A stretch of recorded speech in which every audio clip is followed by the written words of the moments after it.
Bienvenidos, estamos en La Batalla Legal. Soy Hugo Mendoza y estamos en el canal 20.4 de CTV Perú.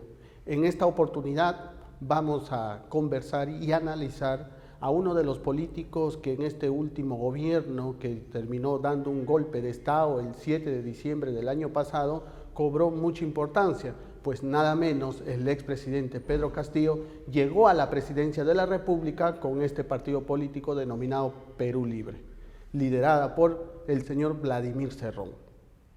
Este personaje cobró importancia, repito, como todos sabrán, por ser el líder de este partido Perú Libre, y cobró relevancia porque puso como candidato a la presidencia nada menos al presidente o expresidente Pedro Castillo, y actualmente como vicepresidenta en aquel momento, en las elecciones últimas que hemos tenido, como vicepresidenta a la señora Dina Boluarte, actual gobernante de nuestro país. ¿Por qué el señor Vladimir Cerrón cobró relevancia, cobró importancia? Pues, como repito, es un político que fundó un partido denominado Perú Libre y que venía ejerciendo la política a nivel regional, al interior del país, en este caso en el gobierno regional de Junín. Posteriormente saltó a la política nacional cuando se eligió como gobernante al señor Pedro Castillo, actualmente preso. En ese sentido, vamos a ver cuáles son los cuestionamientos de corrupción que tiene el señor Vladimir Cerrón en su gobierno regional, como presidente del gobierno regional de Junín, su paso por esa región de Junín. ¿Cómo le fue? ¿Tiene cuestionamientos? ¿Tiene investigaciones? ¿Tiene hasta condenas? Pues para eso hemos invitado al doctor Castiglioni para que nos pueda ayudar a analizar este caso y también dar sus opiniones y apreciaciones, y no solamente en el ámbito judicial, sino también desde el punto de vista electoral, y sobre todo porque actualmente vuelve a cobrar relevancia porque nada menos fue elegido como defensor del pueblo a uno de sus candidatos. ¿Y por qué esto es importante? Porque este señor Gutiérrez, representante de la Defensoría del Pueblo, cargo que va a ejercer, va a tener, como sabemos, una cuota próximamente al elegir a los nuevos miembros de la Junta Nacional de Justicia. ¿Esto qué significa? Como todos sabemos, o los que no saben, la Junta Nacional de Justicia es un órgano que se encarga de designar a jueces y fiscales quienes van a conducir los hilos de la justicia de nuestro país. Este defensor del pueblo, actualmente elegido, va a tener voz y voto para elegir a estos miembros de la Junta. Y se dice, y con justa razón y con una válida sospecha, de que a través de este defensor del pueblo, como va a tener una cuota en la elección de estos miembros de la Junta, que finalmente son los que eligen a los jueces, por ahí se podría filtrar los vínculos para poder designar jueces y fiscales de dudosa reputación o jueces y fiscales que más adelante puedan devolver favores y no administrar justicia con imparcialidad como debería ser en todo caso o en toda investigación que conduzca la Fiscalía. Dicho esta introducción, damos la bienvenida a nuestro invitado. Muchas gracias, doctor Castiglioni, por aceptar la invitación. Un gusto de saludarlo y felicitarlos. Felicitarlos porque programas como este, donde se haga el análisis abierto de los temas legales, es necesario en nuestro país. Ningún medio televisivo de prensa abierta o cerrada se ocupa de eso. Se ocupa de la noticia, pero no se ocupa de analizar la problemática que existe en cuanto a la administración de justicia y sus repercusiones. Yo el día de ayer me he quedado realmente decepcionado y sorprendido, y la fotografía que hoy día publica el diario La República, donde aparece Miki Torres en una reunión con Eloy defensor del pueblo, donde obviamente estaban negociando la participación de el abogado de Vladimir Cerrón como defensor del pueblo. Y yo iría más allá. Lo que se busca para que no se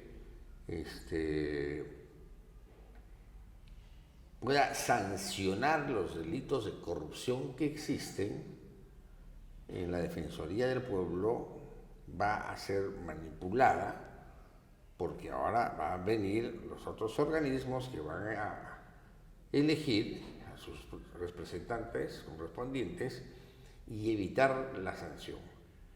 Me he quedado profundamente decepcionado. Yo no soy de Fuerza Popular. Apoyé en la defensa de las actas porque decía entre un partido marxista, leninista, trotskista. No es mariateísta, porque Mariátegui lo que hace es la interpretación de la realidad peruana, nada más, no hace un análisis político. Frente a un supuesto liberalismo, porque Fuerza Popular no tiene ideología, no tiene doctrina, es una organización en torno a una señora y que es un partido de corte populista. Entonces, copar la Junta Nacional de Justicia es una oportunidad importante para que los jueces y fiscales que designen o que ratifiquen estén sometidos a ellos y no sean sancionados las personas que pertenecen a su organización. Eso es muy importante, doctor, lo que usted señala, y aquí quiero hacerle una pregunta. ¿Por qué es importante que en este tipo de cargos, como la Defensoría del Pueblo, en este caso elegir a una persona que lo represente y que dirija y que la conduzca, no sea cuestionada, no tenga ningún tipo de investigación, sino que sea una persona con buenos pergaminos, con un buen perfil, sin ningún tipo de cuestionamiento? ¿Por qué es importante esto, doctor? Explíquenos, para que puedan entender, para que el público que nos está viendo pueda entender del que no es un capricho o de que no es un acto discriminatorio el elegir a una persona que tenga el perfil adecuado para dirigir o para ocupar un alto cargo y no a una persona que no lo tenga. No se trata de un acto discriminatorio, sino que es importante, y aquí adelanto un poco la idea, que este tipo de personas que van a ocupar altos cargos no tengan cuestionamiento alguno, porque más adelante, como en este caso, como bien lo ha señalado nuestro invitado, se pueda designar jueces y fiscales que después, como yo estoy, incluso yo el que tengo cuestionamientos de investigación, o la persona del partido que me propuso tienen investigaciones en curso, imagínense, es lo que van finalmente a decidir a quienes ponen como jueces y fiscales. Ahí está el problema, porque finalmente estos jueces o estos fiscales que son propuestos o dependan de la designación de estos personajes, pueden terminar favoreciendo a estas personas que tienen esta investigación. En otras palabras, se afecta algo crucial en nuestra administración de justicia, que es la independencia. ¿Por qué digo esto? Porque si personas cuestionadas con investigaciones vigentes y en curso tienen la capacidad de dirigir o de designar a un juez o a un fiscal, díganme ustedes si no es válido pensar que más adelante este juez o este fiscal pueda ser sometido a presiones, por decirlo en el argot sencillo, de devolver el favor. Creo que por ahí va la idea del por qué es importante que las personas que puedan ocupar altos cargos no tengan ningún tipo de cuestionamiento. ¿Es correcto, sí, doctor? Claro, evidentemente que sí. Ayer ganó Vladimir Cerrón. Ganó la elección de la Defensoría del Pueblo, que es como un ministerio y que está presente en todo el país. O sea, no solamente está en la ciudad capital, sino está en todo el país y tiene toda una estructura en defensa de los más necesitados. Pero acá lo que ha primado es el interés político y el interés de aquellas personas que tienen procesos judiciales y para que no puedan ser condenados o no puedan ser sancionados. Explico. Recordemos la Junta Nacional de Justicia, el Consejo Nacional de la Magistratura cayó porque entró en corrupción. Estaba infestada de corrupción, metida con los cuellos blancos, por los favores que hacían a las personas que postulaban para un cargo. Incluso se llegó al extremo de que uno de los magistrados preguntó a una participante cómo se prepara el arroz con pato. Entonces, eso es lo que quiere una Junta Nacional de Justicia sumisa, dominada, y donde se apruebe el concurso de los postulantes para las vacantes que existen y que es una gran cantidad en el Ministerio Público y en el Poder Judicial, y al mismo tiempo para la ratificación de las personas que existen, que están en el Sistema Nacional de Justicia. Le voy a poner un ejemplo. Yo he denunciado 2 veces a Salas Arenas, presidente del Jurado Nacional de Elecciones. La primera vez por un caso de San Martín, donde declaró inadmisible la apelación y lo que es admisible es subsanable. Correcto. Y dijo que no, que se acababa ahí el proceso. Y la segunda, en el caso que es escandaloso, en el caso de Huaral, viene el expediente en julio y nunca programaron audiencia de vista y venía vacado de Huaral y nunca programaron audiencia de vista. Y Uribe se fue sin que el jurado se vea su casa. Mi cliente obviamente me miraba sorprendido, ¿qué es lo que está pasando acá? Entonces, este tipo de manejos quieren hacer. Ahora, quieren hacer, pues, si tienes a una persona que es manipulada por la Junta Nacional de Justicia, y en el primer caso, Salas Arenas a Montesa, el representante del Ministerio Público, que tenía un problema con los cuellos blancos, le dice, porque quedan 2-2, pero le dice, vota conmigo, yo te voy a ayudar en la Junta Nacional de Justicia. Pero nosotros fuimos adelante y logramos que lo destituyeran a los 15 días. Correcto. Estamos esperando cómo va a caer Salas Arenas, porque su caída va a ser catastrófica, y es una de las personas que precisamente la Junta Nacional de Justicia hoy en día la protege, y eso es lo que están buscando para los próximos 5 años, que van a estar en el cargo, y donde se van a ver juicios importantes y sentencias importantes. Correcto. Una de las preguntas que tendríamos que hacernos, ¿por qué el señor Cerrón hasta ahora, que tiene condenas por todos lados, no ha pisado un penal? Ahí es importante la pregunta, doctor Castiglioni. Hemos explicado brevemente del por qué la importancia de que ocupen cargos públicos, funcionarios, servidores, personas sin cuestionamiento y con un perfil adecuado, es para que puedan ser independientes, para que no puedan ser manipulables y también puedan tener la libertad de ejercer su función sin presión alguna. Ahí radica la importancia. Entonces, sentado esta primera conclusión, la pregunta válida es, ¿el señor Vladimir Cerrón tiene procesos abiertos? Sí. ¿Tiene investigaciones abiertas? Sí. ¿Tiene una condena vigente? Sí, que ya veremos más adelante. Fue condenado a 4 años y 8 meses en su región Junín por el delito de negociación incompatible, por una obra de mejoramiento de agua y alcantarillado de la ciudad de Oroya. Apeló, la sala de 4 y 8 meses le bajó a 4 años, y no es un detalle menor, porque si era 4 y 8 meses, le correspondería una pena efectiva. Claro. Pero al bajarle la sala 4 años, estableció su condena de manera suspendida. Finalmente, caso que le impidió poder optar un cargo público o él no estar en la plancha presidencial de Perú Libre en las últimas elecciones.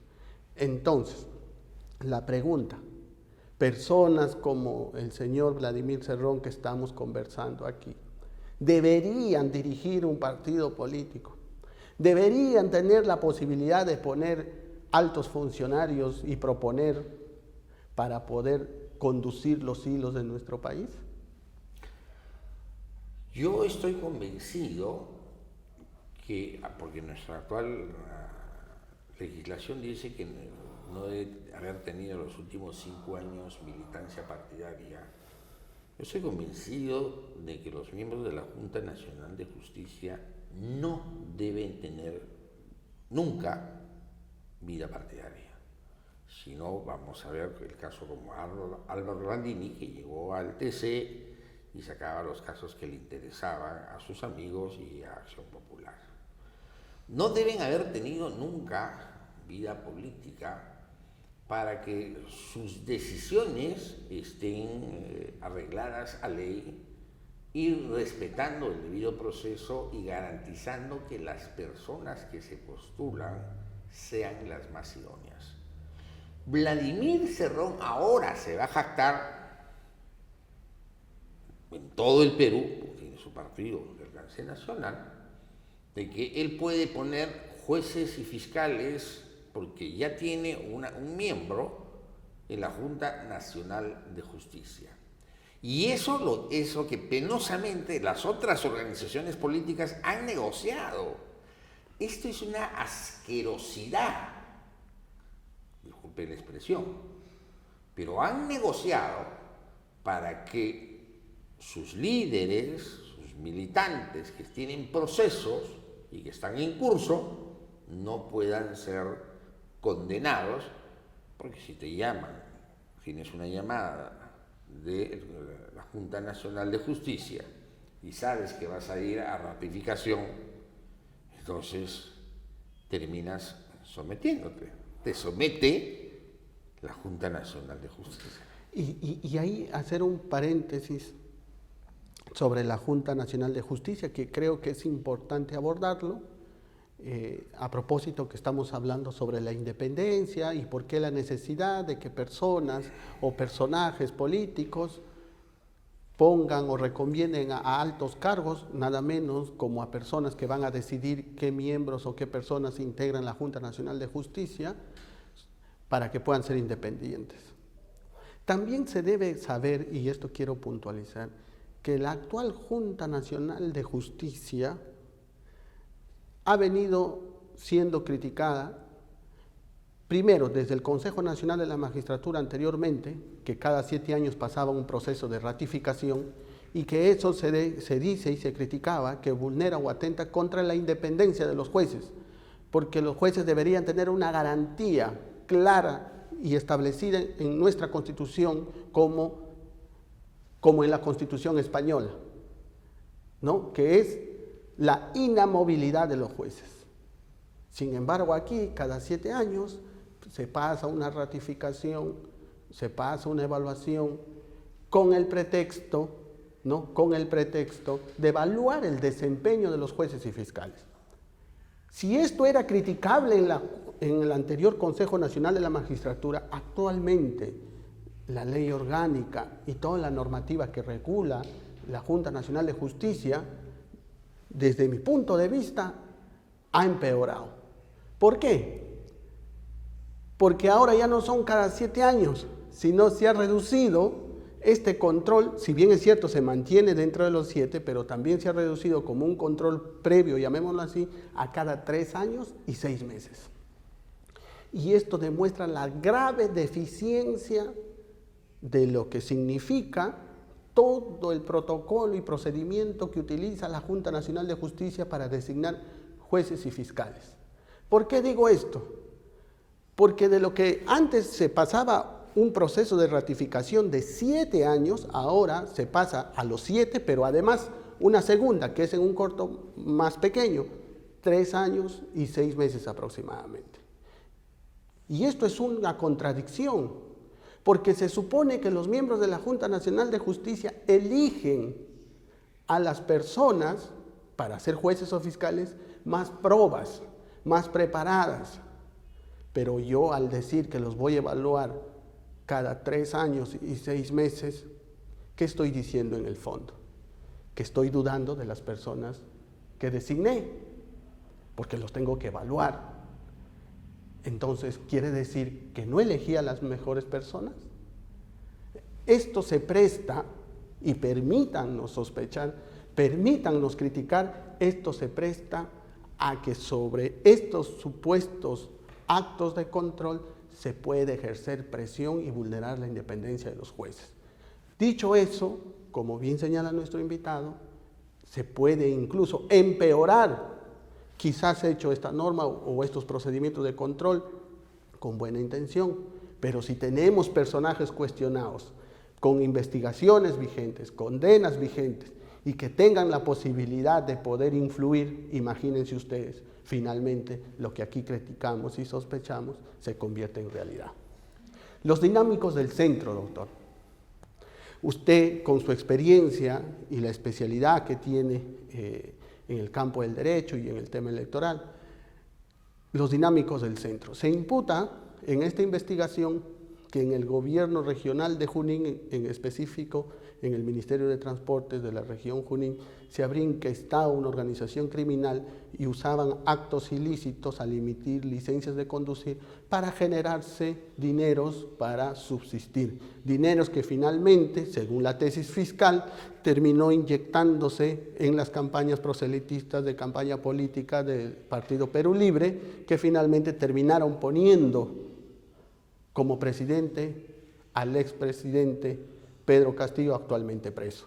Y no solamente eso, también la tesis de la Fiscalía es que ese dinero no solamente sirvió para actos proselitistas, sino además sirvió para pagar, o habría servido para pagar, la reparación civil de la condena que hablamos hace un momento, que tiene de 4 años vigente, porque en ese caso el juzgado de Junín le impuso el pago de una reparación civil de 850,000 soles. Y con ese dinero ilícito, supuestamente habría pagado esa reparación civil. Nada menos otro acto de lavado, porque se está pagando una reparación con dinero ilícito. Así es. Lo penoso de esto es que como estamos viendo, es que la evaluación a la que se sometan a los fiscales y jueces de primera instancia, superior o supremo, esto va a ser evaluado con criterio político y más no con criterio jurídico de capacidad, idoneidad, conocimiento, producción de buenas resoluciones, sentencias. Pero si ya estamos manejando su conformación desde este momento con negocios políticos, entonces el señor Cerrón ayer ha puesto al defensor del pueblo. Vamos a ver qué se viene en los próximos días, donde Fuerza Popular postule y va a tener el apoyo de Perú Libre. Es decir, se ha juntado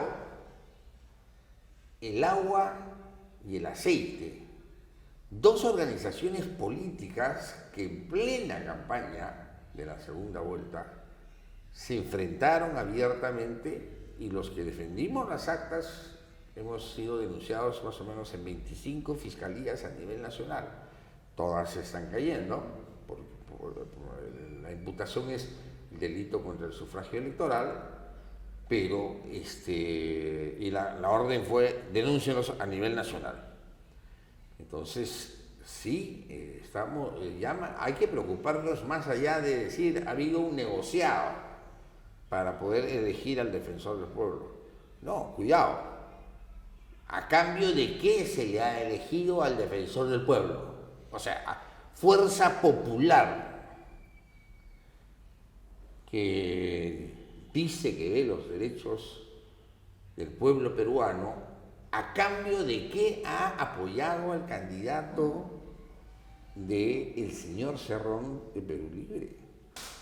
Entonces aquí ha habido una negociación de intereses mezquinos y subalternos que lamentablemente descomponen y desnaturalizan la Junta Nacional de Justicia.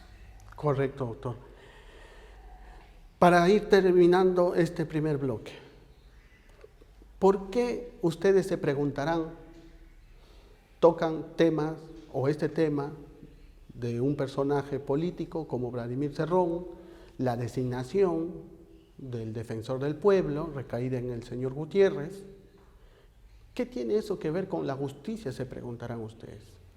Como venimos hablando, tiene mucho que ver, porque repito, son estas personas, como el Partido de Perú Libre dirigido por Vladimir Cerrón, son estas personas que las que están seriamente cuestionadas, investigadas y hasta condenadas por actos de corrupción, las que tienen la posibilidad directa o indirecta, en este caso a través del defensor del pueblo, nada menos, repito, de influir en la justicia. ¿Cómo? Teniendo la posibilidad de poner a los próximos miembros de la Junta Nacional de Justicia que designan jueces y fiscales.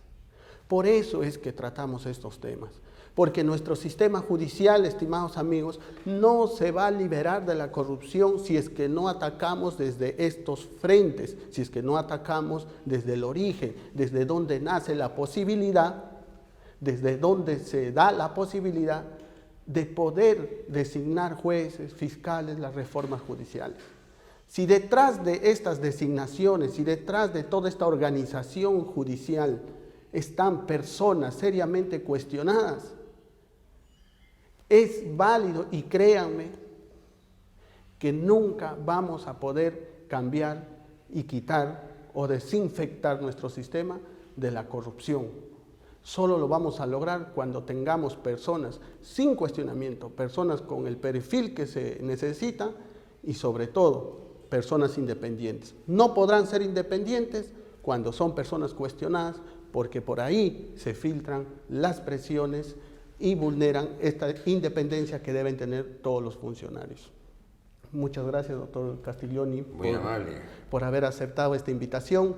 Ha sido interesante sacar estas reflexiones para que el público puedan sacar sus propias conclusiones y tengan mejores herramientas para poder, en una próxima oportunidad, cuando tengan la decisión en sus manos de saber elegir a las próximas autoridades, la puedan hacer con una buena información, mejor informados y puedan elegir mejor. Vamos a una pausa comercial. Esto es La Batalla Legal. Estamos en el canal 20.4 de CTV Perú.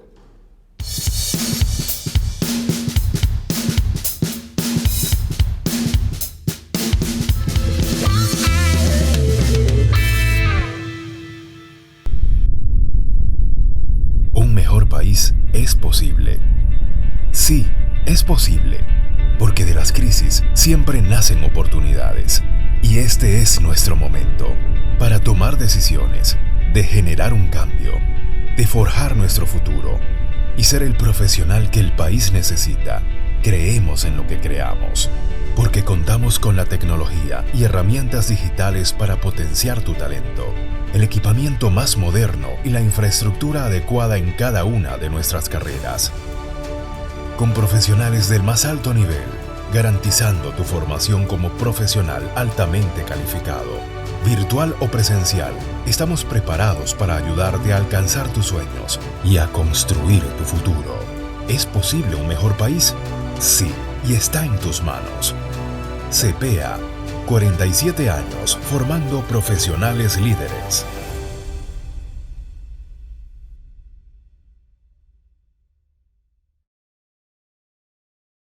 CTV Perú, un canal de verdad. La investigación periodística, los mejores destapes y entrevistas exclusivas con Claudia Toro y una variada programación de cultura, música, gastronomía y entretenimiento en CTV Perú, un canal de verdad. Sintonízanos en los 20.4 de señal abierta para toda la capital. Televisión gratuita para todos los peruanos. Además, en www.ctv.pe y en redes sociales como CTV Perú Oficial.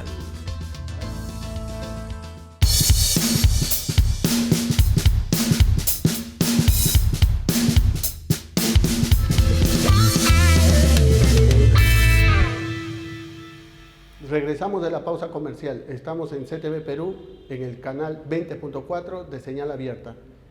Para los que recién pueden conectarse al programa, estamos tratando del caso del señor Vladimir Cerrón, uno de los políticos más controvertidos, sobre todo por la importancia que ha adquirido en las últimas elecciones, pues como todos recordarán, fue su partido Perú Libre quien llevó a la presidencia al expresidente Pedro Castillo, actualmente preso por el golpe de Estado que dio el pasado diciembre del 2022.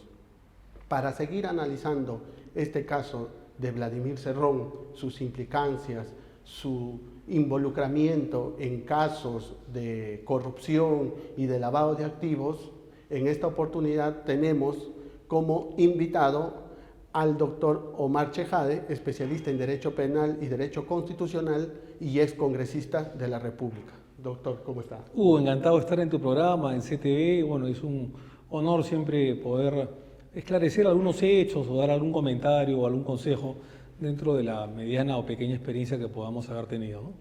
Muchas gracias. Doctor, apelando a su experiencia y a su conocimiento en el derecho penal que todos sabemos que usted tiene, quería hacerle la siguiente pregunta. El señor Vladimir Cerrón, actualmente líder del partido de Perú Libre, como todos sabemos, tiene una condena vigente por actos de corrupción, concretamente delito de negociación incompatible, por el cual primero tuvo una condena por primera instancia de 4 años y 8 meses y producto de una apelación se redujo esta condena de 4 años y 8 meses a 4 años. Y nada menos, esta reducción le permitió lograr una pena suspendida y con ello no pisar la prisión. Sobre este cambio, doctor, de acuerdo a su experiencia, ¿por qué cree usted que se haya reducido esos 8 meses para poder lograr una pena suspendida? Porque el señor Vladimir Cerrón maneja en su región, allá en Junín, toda una organización criminal y tiene mucha infiltración en determinadas cortes y juzgados. Seguramente que si él hubiera sido procesado en Lima, en la capital hubiera tenido una pena mucho mayor y hubiera sido partícipe de una serie de delitos y no solamente negociación incompatible. Porque dentro de la escala, digamos, del título, el capítulo sobre delitos contra la administración pública, tú bien lo sabes, Hugo, hay una serie de ilícitos penales que están tipificados en el Código Penal de 1991, está peculado, esta malversación, esta colusión, entre otros, ¿no? Entonces, justamente se le tipifica, se le procesa por un delito apenas de negociación incompatible, que es un delito de mano propia de funcionario público, pero bien se lo ha podido tipificar o procesar o encausar, como quieran decirle, por delitos más graves, como por ejemplo la colusión desleal, que lleva penas por encima de los 12 años de pena privativa de libertad, o de peculado, o de cohecho, en fin, una serie de delitos, ¿no? Enriquecimiento ilícito, que están dentro del capítulo de delitos contra la administración pública. Eso es uno. Dos, porque es evidente que él tiene muchos contactos en la Corte de Junín y le ponen o lo condenan simbólicamente por una pena privativa de libertad en la que tú bien has dicho no pisa prisión, no purga carcelería. Lo único bueno que habría hecho esa condena en medio de todo, a pesar que no ha pisado carcelería, una persona de las calidades gangsteriles de Vladimir Cerrón, es haber esa condena hecho que con la nueva ley que aprobamos nosotros, en mi caso particular, cuando era congresista de la República, en el año 2000, no pueda postular a cargo público alguno, ¿no? Con una sentencia apenas de primera instancia. Y por eso es que él, si bien participa de la plancha de la fórmula presidencial con Pedro Castillo y con la señora Dina Boluarte, ante una tacha, el Jurado Nacional de Elecciones y primero los entes electorales de primera instancia lo inhabilitan, lo sacan, lo eliminan de esa fórmula presidencial y el Perú se libra, a Dios gracias, de esta vicepresidencia del señor Cerrón, porque si no, actualmente el señor Cerrón sería primer vicepresidente de la República tras la caída de Pedro Castillo después del golpe de Estado del 7 de diciembre del 2022, de la rebelión. Bueno, en fin, entonces creemos nosotros que la explicación está en ello, ¿no? La Corte de Junín está infiltrada por gente serronista y por eso una pena benigna, ¿no? Correcto. Un poco para contextualizar este primer caso. Como todos conocemos, es un caso sobre una licitación pública donde se ha hecho una obra del proyecto de alcantarillado de agua para la ciudad de La Oroya. Y dentro de los hechos que se conoce en este caso en concreto, es que se habría pagado, se habría intervenido, se habría tratado de inducir y finalmente se logró, ¿no?, de direccionar, según los hechos relatados por la Fiscalía y la sentencia, de un presupuesto que no tenía para poder pagarse esta obra. Y además se había rechazado anteriormente esta solicitud de pago. Entonces, de acuerdo también a su conocimiento y experiencia, doctor, el haber hecho que se pague con unos fondos que no estaban destinados para ese aspecto de una obra en concreto, ¿qué delito nos salta a la cabeza cuando escuchamos este relato? Malversación de fondos, ¿no? Malversación de fondos. Sí, que tiene una pena superior y con la modificatoria que tuvo el Código Penal del 2006-2007, los delitos en casos de corrupción de funcionarios se suman. Antes se aplicaba el principio de la absorción de la pena, es decir, cuando había un concurso de delitos, la pena más alta era la que se imponía, se colocaba a la gente, al sujeto activo del delito. Los casos, por ejemplo, de Fujimori y Montesinos, cuando también fui procurador anticorrupción, en la Procuraduría ad hoc contra Fujimori y Montesinos, por lo que se hizo en la década del 90, habían varios generales, incluso Fujimori y Montesinos mismos, que habían cometido una serie de delitos y fueron encausados, imputados por una serie de delitos, pero solamente se procesaba por todos los delitos y por todos los casos, pero se le imponía la pena del delito más alto. Por eso es que ninguno de ellos tiene una pena mayor a 25 años, incluyendo Fujimori, incluyendo Montesinos. Pero ya a partir de ello, tomando como experiencia esa década infausta para el país en el tema político, en el tema de corrupción, se hizo una modificatoria a finales del 2006, en pleno gobierno, el segundo gobierno del doctor Alan García Pérez, en el Congreso, en la cual las penas se sumaban hasta 35 años como máximo. No puede tampoco exceder 35 años, ¿no?, para los casos de corrupción.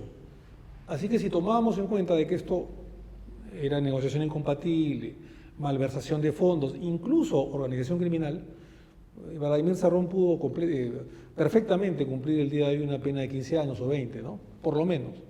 Pero, lamentablemente, como te dije, Hugo, al comenzar el programa, tenemos una corte de Junín que está infestada, como todo lo que sucede muchas veces en determinados distritos judiciales, de una presencia política muy clara del señor Cerrón, que no solamente dominaba e influía en el Poder Judicial, sino en otros organismos del Estado de dicha región, ¿no? Correcto. Muy clara la explicación, doctor, le agradecemos mucho sobre este punto.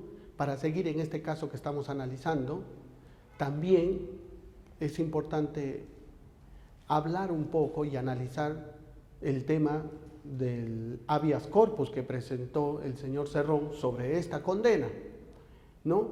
Y se sospecha de este habeas corpus, de que probablemente haya sido direccionado y llevado de manera irregular, porque justo se plantea en una ciudad de Huancavelica y dentro del periodo y cronograma electoral, haciendo presumir de que estaba en una carrera por lograr anular esta condena y finalmente llegar a las elecciones dentro de una plancha presidencial sin impedimento legal alguno.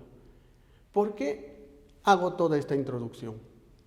Porque estamos frente a una acción de habeas corpus que se planteó contra la sentencia condenatoria que estamos hablando de primera y segunda instancia. Doctor, una demanda de habeas corpus, ¿qué significa esta demanda? Y finalmente terminó anulando la condena de primera instancia y segunda instancia por este juez de una ciudad de Acobamba, si es que no me equivoco, de la ciudad de Huancavelica.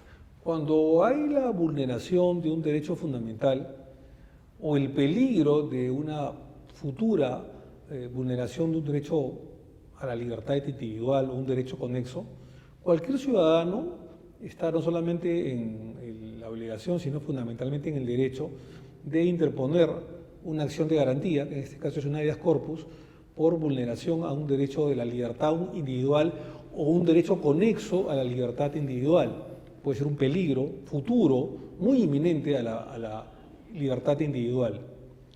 Y cualquier persona, al verse compelido o vulnerado de estos derechos fundamentales a través de un funcionario público, que puede ser un juez o un fiscal u otra autoridad suprema, puede interponer ante un juez constitucional una acción de garantía, una acción de habeas corpus o una demanda de habeas corpus, como tú bien lo has dicho, para que este juez reponga los derechos fundamentales que han sido violados o vulnerados por la autoridad competente o jurisdiccional. Esto es lo que habría interpuesto Vladimir Cerrón con el objeto, con la finalidad de retornar además a la plancha presidencial, a la fórmula presidencial. Entonces, para cortarle ahí, doctor, sí, y poder sentar la idea. Entonces, siendo claros y interpretando la ley, el derecho, el señor Vladimir Cerrón sí tenía derecho, valga la redundancia, plantear un habeas corpus contra esa condena que considerara que ha vulnerado alguna garantía constitucional. Si es que el juez constitucional le da la razón, pues además si le da, es una resolución impugnable perfectamente por el procurador público o por las instancias correspondientes, esto puede llegar incluso a una segunda instancia, a la Sala Constitucional Superior, y en recurso de agravio constitucional, si el accionante lo considera pertinente, puede llegar incluso hasta el Tribunal Constitucional, porque la primera instancia es el juez penal o constitucional, la segunda instancia es la Corte Superior. No hay Corte Suprema en esto, sino que salta directamente al TC, al Tribunal Constitucional. Yo entiendo que esta es una jugarreta política del señor Cerrón para tratar de subsanar lo que la instancia electoral lo privó hace 2 años de poder participar en la campaña electoral por una sentencia de primera instancia. Quiero decir lo siguiente, la ley que prohíbe a los sentenciados en primera instancia a no participar en ninguna campaña electoral ni ejercer ninguna función pública, fue una ley que nosotros, cuando yo fui parlamentario la segunda vez que fui congresista de la República, aprobamos primero en la comisión que yo presidí, la Comisión de la Constitución y Reglamento del Congreso del Parlamento de la República, y fue aprobada en el Pleno a fines del año 2000, en plena pandemia. Y esta ley de fines del año 2000 fue la que además es una reforma constitucional, fue la que sirvió para impedir que cualquier persona que esté sentenciada en primera instancia, no hace falta la confirmación de la Corte Suprema, no pueda postular a cargo público alguno para limpiar la cancha y no permitir que la delincuencia, como ha sucedido muchas veces, se introduzca en la política. Felizmente fue aprobada y eso ha impedido que un condenado, que un procesado, que una persona que está muy arraigada con la corrupción como Vladimir Cerrón, no pueda ser el día de hoy, a Dios gracias, vicepresidente de la República o presidente en funciones si cayera una de las dos personas. Ya cayó Castillo, falta la ciudad de Dina Boluarte, si ya caía, entraba como presidente, como jefe de Estado Cerrón. Dios nos libre, felizmente que, sin saber además, porque no fue una ley con nombre propio, fue una ley para combatir la corrupción en la política. Y es por eso que nosotros, previendo lo que podía pasar, aprobamos esta ley.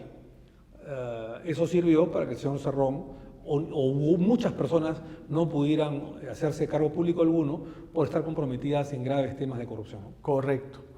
Con lo que nos acaba de señalar sobre esa ley que nos acaba de mencionar, que prohíbe a personas sentenciadas en primera instancia postular a cargos públicos, o en otras palabras, que se haga efectivo esas inhabilitaciones. Me imagino que en aquella época que nos cuenta, doctor, habrá tenido también voces críticas. Sí. Y le pregunto, esa ley, en su momento, analizada y debatida y aprobada en el Pleno, ¿también se evaluó la posible vulneración de la presunción de inocencia? Mira, es verdad, esta ley se presentó en la época que yo fui congresista por primera vez, entre el 2011 y el 2016. El año 2013, si mal no recuerdo, Víctor Andrés García Belaúnde, entre otros congresistas, presentaron un proyecto de ley para prohibir en la Comisión de Constitución, a través de una reforma constitucional, porque es una reforma constitucional, prohibir que sentenciados en primera instancia no postulen a cargo público alguno. En esa época no tuvo la consonancia debida porque muchos parlamentarios dijeron de que se estaría vulnerando derechos fundamentales como por ejemplo el principio de presunción de inocencia que tú mencionas, Hugo. Es verdad, pero eso fue el 2013, donde ya habían temas de corrupción lamentables. Pero luego del escándalo Odebrecht y los escándalos de lavado de activos, de temas de droga, donde mucha gente involucrada en lavado de activos se introducía en la política sobre pretexto de que no tenían sentencia de cosa juzgada en la Corte Suprema, por ejemplo, y que solamente tenían sentencia en primera instancia, y que estarían vulnerando derechos fundamentales como el principio de presunción de inocencia, la política se fue llenando de sinvergüenzas y de delincuentes. Entonces, el Congreso de la República, más allá del debate constitucional, democrático, procesal, penal, tomó una decisión firme, una decisión política, en la que se dijo que incluso hay algunos derechos fundamentales que no pueden estar escritos o redactados en piedra, ¿ah? Como si fuera pues los 10 mandamientos de Moisés. Como diríamos, no todo derecho fundamental es absoluto. Así es. Y el Congreso de la República, de manera política, tomó esa frase que todos los derechos fundamentales no son absolutos, sobre todo cuando agravian al Estado, sobre todo cuando pueden agraviar a la nación. Y en la balanza se puso la carga que había de la criminalización de la política, de gente delincuencial que entraba, con sentencias en primera instancia que eran ratificadas en la segunda, con procesados y digamos que querían entrar a la política para lavarse la cara o para tratar de obstruir a la administración pública, al Poder Judicial, porque no es menos cierto, Hugo, es interesante lo que tú tocas, no es menos cierto de que muchos delincuentes que tienen procesos en primera instancia y sentencias en primera instancia tratan de obstruir la justicia blindándose de una toga, de un blindaje político a través del Congreso de la República y sus comisiones o levantamientos de inmunidad parlamentaria. Por eso se hicieron dos cosas en mi gestión, porque yo fui uno de los que propuso y siendo presidente de la Comisión de Constitución de esa época, impulsó esa reforma constitucional. La primera era, y que la aprobamos, nosotros aprobamos 7 reformas constitucionales, 2 de ellas combatiendo la corrupción. La primera fue esta, de que los sentenciados en primera instancia no necesitaban ser condenados en segunda, ni tener cosa juzgada. Los sentenciados en primera instancia no podían postular a cargo público alguno. Eso se aprobó y está vigente, y el señor Cerrón y otros no han postulado a ningún cargo público. Y entonces hemos poco a poco ido limpiando la política, aunque todavía no es suficiente. Y lo segundo, eliminamos la inmunidad parlamentaria. El día de hoy no hay inmunidad parlamentaria para delitos comunes. Lo que existe y lo tienen todos los altos funcionarios, fiscal de la Nación, magistrado de la Corte Suprema, miembros del TC, etcétera, etcétera, etcétera, y obviamente congresistas y ministros y el presidente de la República, es lo que se llama el antejuicio, para los delitos de función. Correcto. Esa es una prerrogativa, el fuero constitucional para delitos de función. Correcto. Quiere decir que si un ministro o un congresista de la República, o un miembro del Tribunal Constitucional, o un magistrado supremo, por decir, o fiscal de la Nación, comete un delito, antes que vaya directamente, como cualquier ciudadano a pie, al Poder Judicial, a la Suprema Corte de Justicia, o al Poder Judicial en primera instancia, tiene que pasar por el antejuicio del Congreso de la República, por la Subcomisión de Acusaciones Constitucionales, por la Comisión Permanente, y si todos están de acuerdo, por el Pleno del Congreso. Una vez que pasa por esas tres instancias y encuentran indicio de responsabilidad penal, lo envían ahí directamente al Poder Judicial. ¿Por qué? Por el alto cargo que ha tenido ese alto funcionario en la comisión de un delito de función. Pero para los delitos comunes no hay inmunidad parlamentaria ya. Antes sí había. Tenía que pasar por la Comisión de Levantamiento de Inmunidad Parlamentaria para retirarle el fuero y recién va ahí al Poder Judicial. Eso se prestaba a Otorongo no come Otorongo, a juegos políticos y a que no se le levantara la inmunidad y permaneciera ahí hasta que termine sus funciones como congresista. Por ejemplo, eso ya no existe. Eso se reformó, se hizo una reforma constitucional en mi gestión y se aprobó finalmente. Correcto. Entonces, dos ideas importantes, lo que nos acaba de señalar.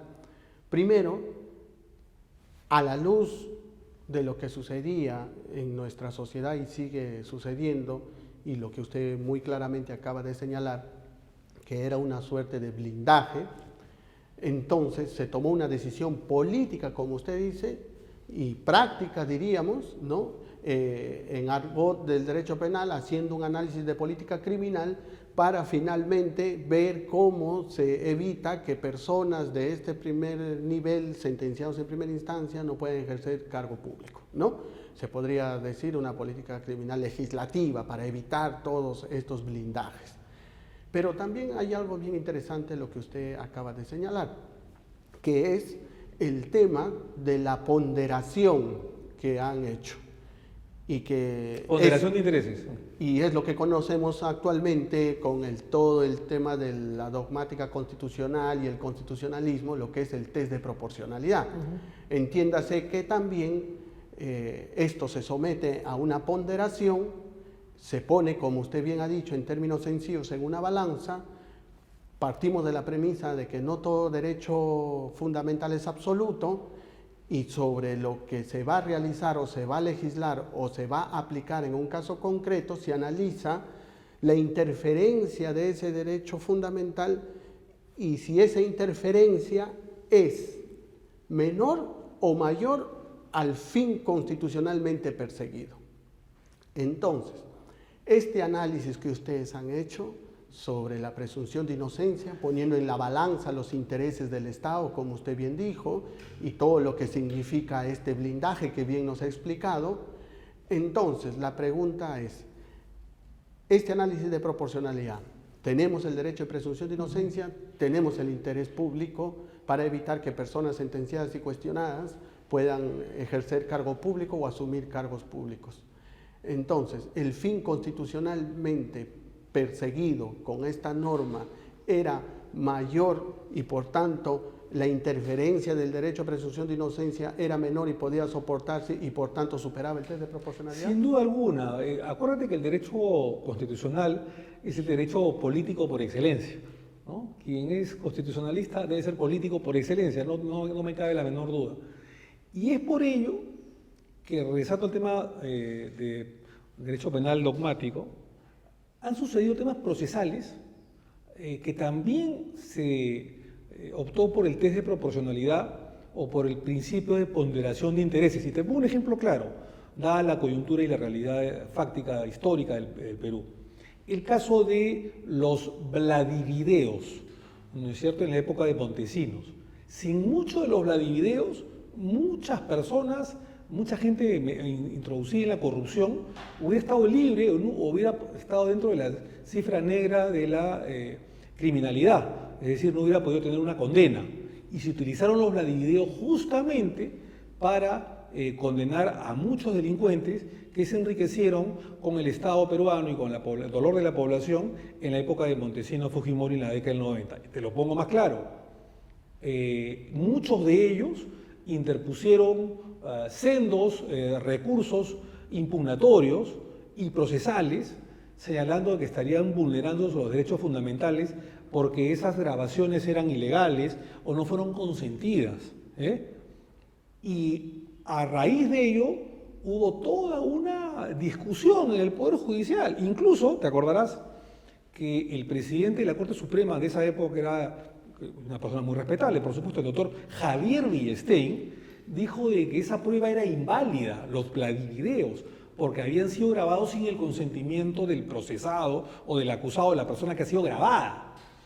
Y hubo a raíz de ello un pleno de la Corte Suprema de la República, en la que en ese pleno de la Corte Suprema, reunidos todos los magistrados supremos, se decidió, con resolución vinculante, que a través del principio de ponderación de intereses sobre la balanza, cuál era el bien jurídico tutelado más importante, es decir, el de una persona que probablemente se le esté vulnerando el derecho de la confidencialidad, de la intimidad, ¿no es cierto?, o el derecho de toda una sociedad y del país y del Estado en su conjunto, en el cual se le está traficando, robando, peculando, matando, porque ahí en esas historias también se hablaba de ciertos comandos de aniquilamiento. Entonces, ¿cuál es más importante? ¿Qué bien jurídico tutelado es más importante? El de una sola persona que además se está dedicando a robar, a pecular, a extorsionar, a enriquecerse, o el del Estado peruano y su sociedad en su conjunto, el cual está agraviada en graves delitos de corrupción? Por supuesto que el segundo. Y a través de ese test de proporcionalidad, ese principio de ponderación de intereses, la Corte Suprema resolvió efectivamente irse por lo segundo y validar las pruebas que habían sido parte de los Vladivideos del señor Montesinos. Dicho esto, también aconteció en las agendas de la señora Nadine Heredia, cuando se dijo de que esas agendas habían sido robadas, hurtadas por una empleada del hogar en ese momento y que no podían ser producto de medios probatorios, ¿no? Una argumentación fiscal para consolidar medios probatorios. Y eso fue descartado, ese recurso, me parece que de tutela de derechos que había interpuesto la señora Nadine Heredia y Ollanta, para traerse abajo las agendas y el proceso de corrupción en el cual las agendas de la señora Nadine Heredia, donde había transferencias ilegales, lavado de activos, coima, cohecho de por medio, entre otros delitos, y tráfico de influencias, serían parte de una argumentación sólida y los señores Ollanta y Nadine Heredia se les arma una causa probable, un caso muy severo, muy delicado contra ellos, y estuvieron con prisión preventiva cada uno alrededor de un año. Lo mismo sucede en este caso, Hugo. O sea, en el tema de las sentencias de primera instancia hubo efectivamente una discusión en el Parlamento, porque habían los legalistas, entre comillas, en la que está el señor Urresti, que ya tenía una sentencia en el Poder Judicial en primera instancia, me parece que por difamación, y estaba por tener una sentencia que la ha tenido hasta hace pocos meses o hace pocas semanas por homicidio en agravio de un periodista, de Hugo Bustillos, de la revista Caretas, de hace 30 años atrás. Entonces, claro, él en ese momento iba a participar, Urresti, en la lid electoral a la presidencia, como candidato a la presidencia de la República en 2021 y a la alcaldía en 2022, escenarios en la cual perdió, pero que iba a participar y que le hubiesen impedido participar si es que se hubiese aprobado la ley. Entonces, él se opuso y la bancada de Podemos Perú, que él lideraba en ese momento, se opuso a la aprobación de esa ley. Sin embargo, por gran mayoría, pasamos los 87 votos, aprobamos la reforma constitucional para que los condenados en primera instancia no puedan ejercer ni candidatear a cargo público alguno, ¿no? Correcto. Entonces, queda claro Y además, es muy interesante, doctor, debatir estos temas para que la ciudadanía lo pueda tener en cuenta, sobre todo cuando se trata de derechos fundamentales, ¿no? Cuando la política, en este caso el Parlamento, decide sobre algún derecho fundamental que se pueda trastocar, que se pueda interferir, que se pueda aparentemente vulnerar, queda claro que esto es un rico debate y sobre todo es importante analizar en qué casos efectivamente se está vaciando de contenido este derecho donde ya prácticamente se les está desconociendo o es que efectivamente existe una justificación. ¿Y por qué es tan importante estos análisis? Porque por más personas que tengan una participación política activa y cualquier ciudadano de nuestra sociedad, se le deben respetar estos derechos fundamentales, pero deben conocer ustedes que todo derecho fundamental no es absoluto y siempre hay que justificarlo. Entonces, doctor, muchas gracias por la invitación.